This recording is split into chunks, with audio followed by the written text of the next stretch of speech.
Hi hello welcome back to ஜெடிக்கி kitchen. இன்றைக்கி ரொம்ப சூப்பரான கொத்தமல்லி சாதம் ரொம்ப ஈஸி எப்படி பண்ணலான்னு பார்க்கலாம். இது ரொம்ப டேஸ்ட்டாக இருக்கும். நீங்களும் ஒரு தடவை ட்ரை பண்ணி பாருங்கள். இது செய்கிறதுக்கு ஒரு 10 நிமிஷம் போல ஆகும். நீங்கள் லஞ்ச் பாக்ஸ் கூட செஞ்சு கொடுக்கலாம். நான் ஒரு பேனில் கொஞ்சமாக எண்ணெய் ஊற்றிக்கிறேன். எண்ணெய் நல்லா சூடானதுக்கு அப்புறமா கொஞ்சமாக பிரியாணி எல்லாம் ஆட் பண்ணியிருக்கேன். கொஞ்சமாக சீரகம் ஆட் பண்ணியிருக்கேன். ஒரு பல்லாரி கட் பண்ணி வச்சுருந்தேன், அதையும் ஆட் பண்ணிக்கிறேன்.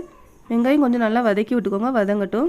ஒரு மிக்ஸி ஜாரில் 3 பச்சை மிளகாய், ஒரு 4 பல்லு பூண்டு சின்ன சின்னதாக கட் பண்ணி வச்சுருக்கேன். ஒரு துண்டு இஞ்சி கட் பண்ணி வச்சுருக்கேன். கொஞ்சமாக புதினா ஆட் பண்ணியிருக்கேன். புதினா கொஞ்சமாக ஆட் பண்ணிங்கன்னா ரொம்ப நல்லாயிருக்கும். ஒரு கைப்பிடி அளவு கொத்தமல்லி தலை இந்த அளவு எடுத்துக்கோங்க. கொஞ்சம் நல்லா ஃப்ரெஷ்ஷான கொத்தமல்லி தலையாக எடுத்துக்கோங்க. ஒரு எனக்கு வெங்காயம் கொஞ்சம் வதங்கினதுக்கு அப்புறமா நான் ஒரு கேரட் கூட்டியாக கட் பண்ணி வச்சுருக்கேன், அதே ஆட் பண்ணிக்கிறேன். கொஞ்சமாக பச்சை பட்டாணி எடுத்துருக்கேன், அதே ஆட் பண்ணிக்கிறேன். காய்கறி நல்லா எண்ணெயில் கொஞ்சம் நல்லா வதக்கி விட்டுக்கோங்க. நம்ம கொத்தமல்லி தலையை ஒரு மிக்ஸி ஜாரில் எடுத்து வச்சுருக்கோம், அதில் கொஞ்சமாக தண்ணி ஊற்றி நல்லா ஃபைனாக இந்த மாதிரி அரைச்சி எடுத்துக்கோங்க. நான் சாதம் வடித்து நல்லா ஆற வச்சுருக்கேன்.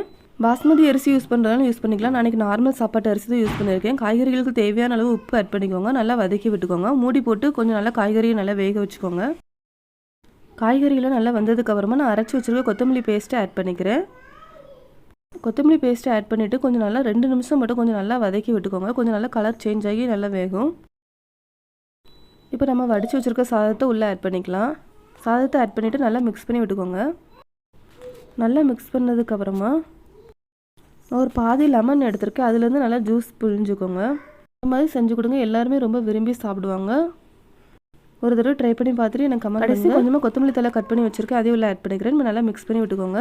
நான் சாதம் வடிக்கிறப்பமே உப்பு போட்டு தான் வடிச்சிருந்தனால நான் ஃபஸ்ட்டு காய்கறிக்கு மட்டும் தான் உப்பு ஆட் பண்ணேன். கடைசி உப்பு எதுவும் ஆட் பண்ணல. நீங்களும் இந்த மாதிரி ட்ரை பண்ணி பாருங்கள். ட்ரை பண்ணிவிட்டு எனக்கு கமெண்ட் பண்ணுங்கள். என்னோட சேனல் சப்ஸ்கிரைப் பண்ணிக்கோங்க ஃப்ரெண்ட்ஸ். தேங்க்யூ.